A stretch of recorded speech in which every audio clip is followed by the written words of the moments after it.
इयत्ता 7वी विषय मराठी काव्य 11वे घनश्याम सुंदरा भावार्थ व प्रश्नोत्तर.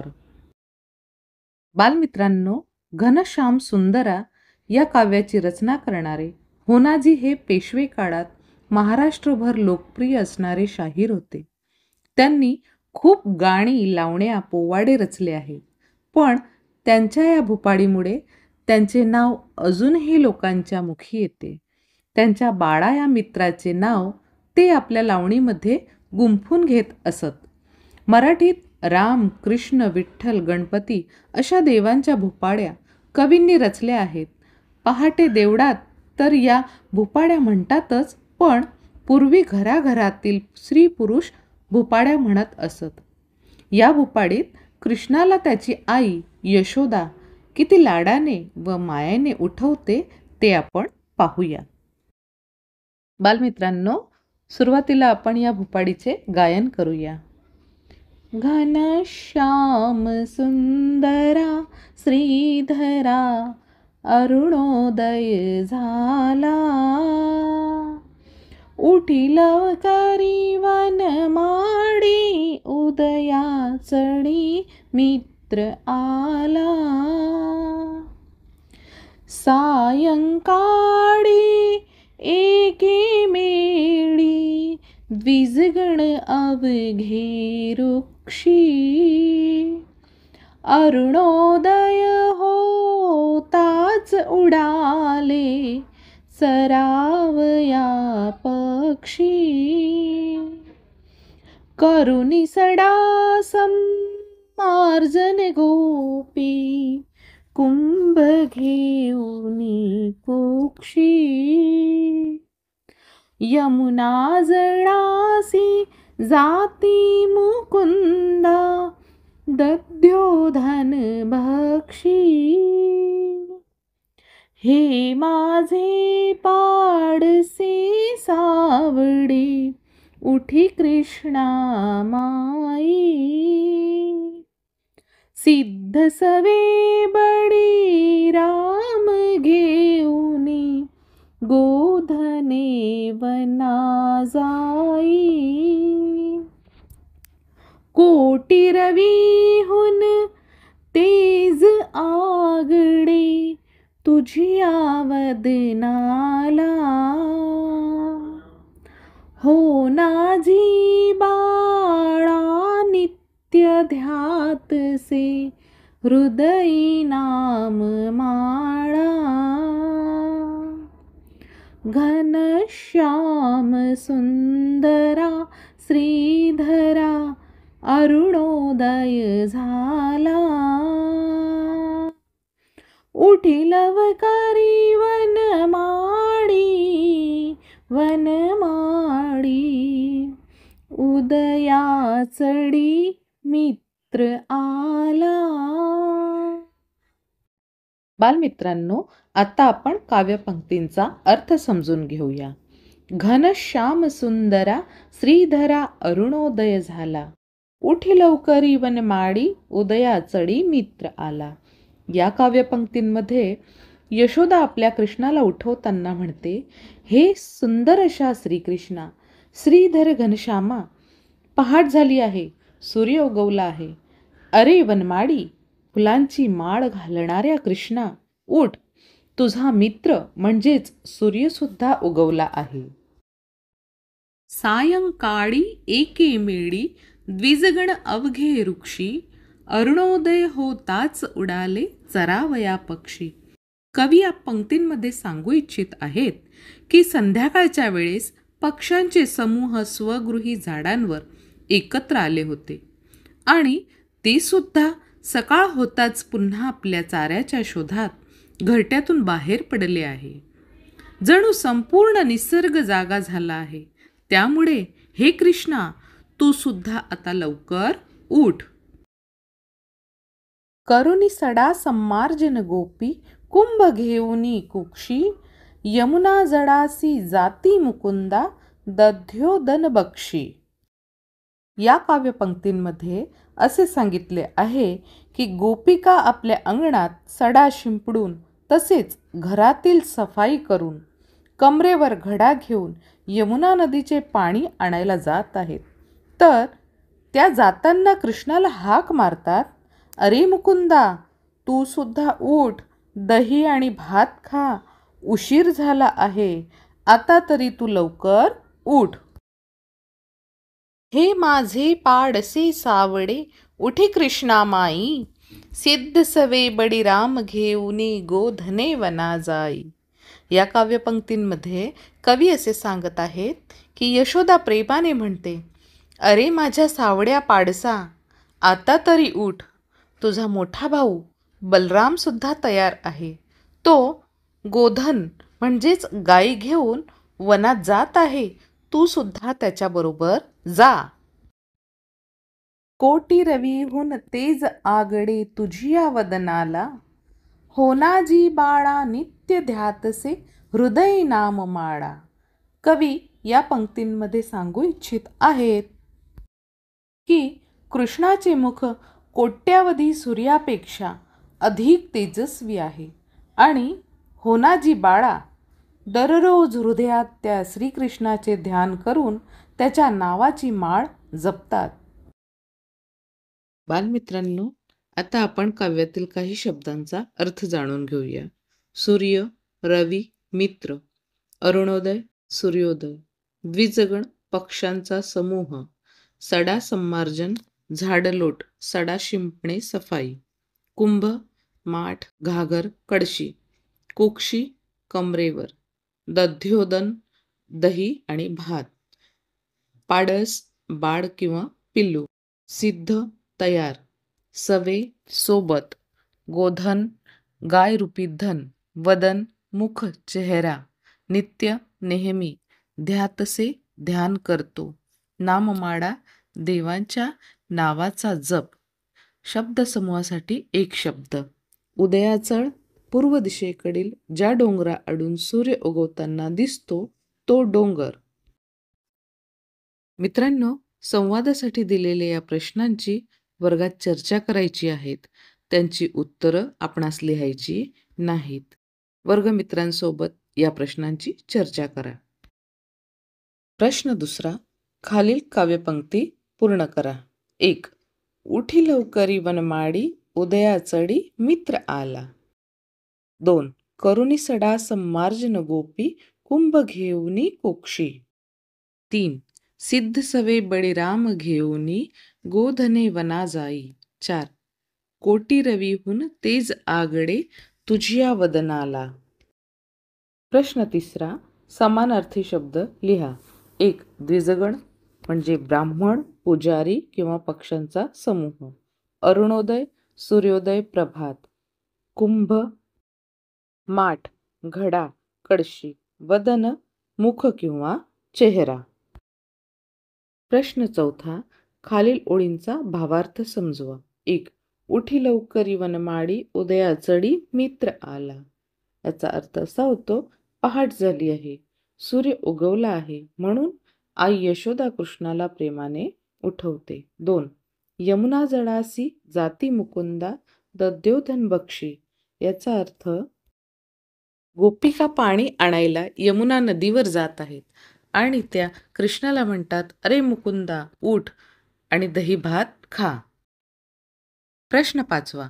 कवींनी केलेले सकाळचे वर्णन 10-12 वाक्यात लिहा. उत्तर. सकाळ झाली आहे, आकाशात सूर्य उगवला आहे, पक्षी चिवचिवाट करू लागले आहेत, गावातल्या गोपिका घरांची झाळलोट करून पाणी आणायला निघाल्या आहेत, नदीकाठी ताजेतवाने वातावरण पसरले आहे, सूर्यकिरणे सर्वत्र पसरून सगळीकडे प्रकाश पसरला आहे, गायी रांभू लागल्या आहेत, बलराम गोधन घेऊन वनात जाण्यास तयार आहे, आई यशोदा प्रेमाने कृष्णाला उठवते, संपूर्ण निसर्ग जणू कृष्णाला जागे करण्यास तयार आहे. या सगळ्या प्रसंगातून कवीने पहाटेचे सुंदर, शांत आणि पवित्र वातावरण उभे केले आहे. प्रश्न 6वा. खेडेगावातील पहाटेचे वर्णन तुमच्या शब्दात लिहा. उत्तर. पहाटे कोंबड्यांचा आरव सुरू होतो. गावातल्या स्त्रिया पाणी आणायला विहिरीकडे जातात. गुराखी गायींना चरायला घेऊन जातात. मंदिरात घंटानाद होतो. भुपाड्या म्हणतात. सूर्य उगवतो आकाशात पक्षी उडतात, हवा थंडगार आणि ताजी असते, सगळं वातावरण प्रसन्न आणि शांत असतं. प्रश्न 7वा, काव्यात आलेल्या शब्दांच्या खऱ्या अर्थावर बरोबर करा. 1. कुंभ, माठ. वदन, मुख. नित्य, नेहमी. मित्र, सूर्य. प्रश्न 8वा, कंसात दिलेल्या शब्दांच्या मदतीने रिकाम्या जागा भरा. कुंभ, मित्र, वृक्ष, रवी या शब्दांचा प्रयोग करून आपण रिकाम्या जागा भरूया. 1. पूर्व दिशेकडील ज्या डोंगराआडून मित्र उगवताना दिसतो तो डोंगर. 2. सकाळी सफाई करून गोपी कुंभ कुक्षीवर घेऊन निघाल्या. 3. सायंकाळ झाल्यावर पक्षी वृक्षांवर जातात. 4. कृष्णाच्या मुखावर रवीसारखे तेज दिसत आहे. प्रश्न क्रमांक 9. संवाद वाचा आणि दिलेल्या प्रश्नांची उत्तरे लिहा. मित्रांनो, हा दिलेला संवाद आपल्याला वाचून त्यावरील प्रश्नांची उत्तरे लिहायची आहेत. संजय: अरे विजय, कसा आहेस? विजय: संजय, मी ठीक आहे. तू कसा आहेस? संजय: मी पण ठीक आहे. पण तू शाळेत यायला नेहमी उशीर का करतोस? जर तू दररोज इतका उशिरा आलास तर तू अडचणीत येशील. विजय म्हणाला: हो रे, तुझं म्हणणं बरोबर आहे. खरंच मी नेहमी वेळेवर यायचा प्रयत्न करतो, पण मला शक्य होत नाही. रात्री उशिरापर्यंत TV पाहत असतो आणि मग सकाळी उठायला उशीर होतो. संजय: अरे, आपण लवकर उठले पाहिजे आणि लवकर उठण्याचे फायदे मिळवले पाहिजेत. तुलाही पण माहीत नाही का? लवकर निजे लवकर उठे, त्यास उत्तम आरोग्य लाभे. विजय म्हणाला: पण मला शाळेसाठी वक्तशीर होण्यास याची कशी मदत होईल?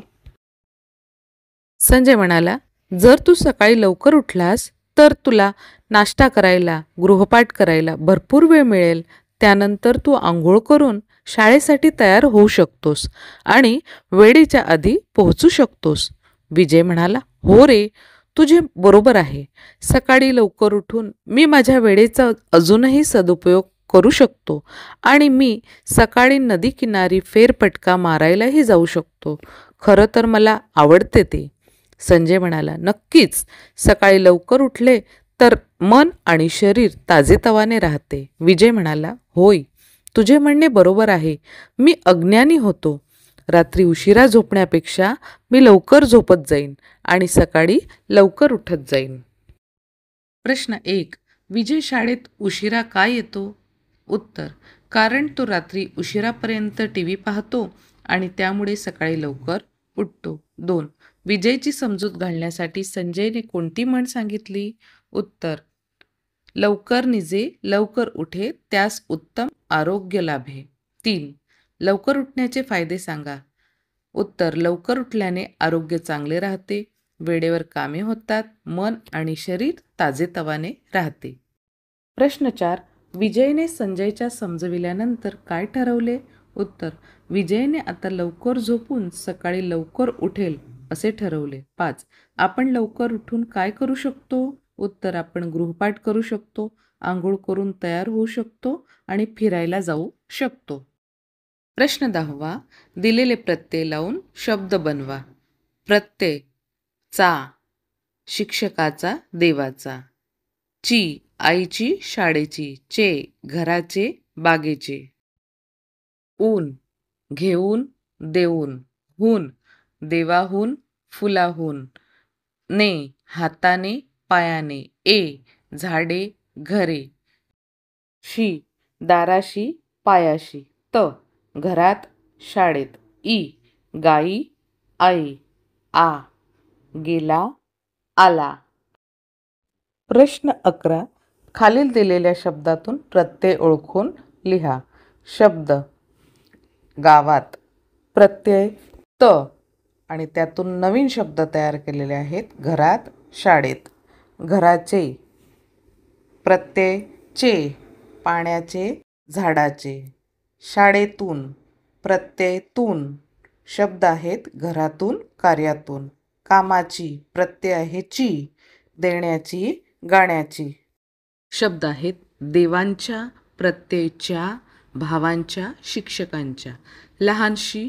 प्रत्यय आहे शी, भीमाशी मित्रांशी. फुलाहून प्रत्यय आहे हून, देवाहून झाडाहून. प्रश्न क्रमांक 12 खाली दिलेल्या उदाहरणाप्रमाणे करा. उदाहरण दिलेले आहे घनश्याम, त्याची फोड केलेली आहे घन अधिक श्याम. याप्रमाणे आपणास दिलेल्या शब्दांची फोड करायची आहे. अरुणोदय, अरुण अधिक उदय. द्विजगण, द्विज अधिक गण. सडा सम्मार्जन, सडा अधिक सम्मार्जन. दध्योदन, दधी अधिक ओदन. प्रश्न क्रमांक 13 शिक्षकांच्या मदतीने उठी उठी गोपाळा ही पहाटेची कविता ऐका व त्यात ह्या काव्यापेक्षा काय वेगळेपण आहे ते शोधा व लिहा. उत्तर: उठी उठी गोपाळा या कवितेत देवाला उठवण्याचा प्रसंग आहे, पण त्यात भक्तिभाव अधिक आहे. होनाजींच्या घनश्याम सुंदरा या भूपाळीत मात्र आईच्या मायेने भरलेला भाव आहे.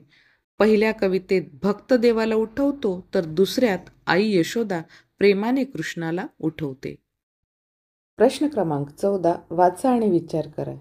दिलेल्या उदाहरणाप्रमाणे उलट आणि सुलट सारखे वाचले जातील तसे शब्द वाचा आणि त्याचा अर्थ लिहा. उदाहरणार्थ: नयन, डोळा. नवीन, ताजे, आधुनिक. कनक, सोने किंवा सुवर्ण. प्रश्न क्रमांक 15 खालील प्रश्नांची एका वाक्यात उत्तरे लिहा. 1. माता श्रीकृष्णाला लवकर उठण्यास का सांगते? उत्तर: माता श्रीकृष्णाला लवकर उठण्यास सांगते कारण सकाळ झाली आहे आणि बलराम गोधन घेऊन वनात जात आहे. 2. सायंकाळ झाल्यावर पक्षी कुठे जातात? उत्तर: सायंकाळ झाल्यावर पक्षी वृक्षांवर परत जातात. 3. अरुणोदय झाल्यावर पक्षी कुठे जातात?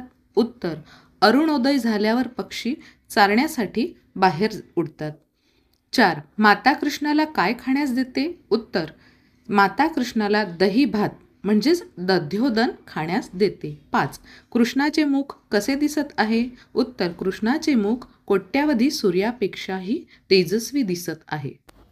प्रश्न 15 खालील प्रश्नांची उत्तरे लिहा. 1.